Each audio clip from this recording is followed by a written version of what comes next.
హే ప్రణవి, ఎగ్జామ్కి ప్రిపేర్ అయ్యావా? Of course prepare అయ్యాను. నాకు ఇవాళ నువ్వు చూపిస్తావా? నేను చదవలేదు, ఫంక్షన్కి వెళ్ళాను. నువ్వు చదవకపోతే నేనెందుకు చూపించాలి? నేనేం చూపిను. అదేంటి ప్రణవి, మన ఇద్దరం సేమ్ బెంచ్ కదా. సేమ్ బెంచ్లో కూర్చుంటే చూపించాలని ఏమన్నా ఉందా? అసలు ఈ టెస్ట్ ఎందుకు పెడతారు? ఎవరు టాపర్స్ ఎవరు చదువుకోరు అని తెలుసుకోవడానికి పెడతారు. మళ్ళీ తర్వాత ఎగ్జామ్స్ కండక్ట్ చేస్తారు. అప్పుడు మళ్ళీ నువ్వు ఫెయిల్ అవుతావు. ఇప్పుడు నా దగ్గర కాపీ చేస్తే అందుకని అసలు చీట్ చేయకో. చీట్ చేయడం తప్పు. నేను నీకు చూపించాను. సారీ. ఇది బాగా చదువుతుందని పొగరెక్కువ, పెద్ద యాటిట్యూడ్ పెయిన్.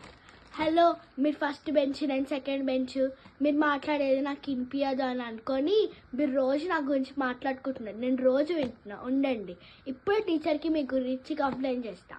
టీచర్, ఈ అమ్మాయి దీంతో మనకెందుకు, ఉండు, ఇప్పుడే నీ గురించి టీచర్ కంప్లైంట్ చేస్తా. Teacher, this girl. Hey Pranavi, నీ క్లాస్ వర్క్ ఇస్తావా? పెండింగ్ ఉంది, రాసుకుంటాను.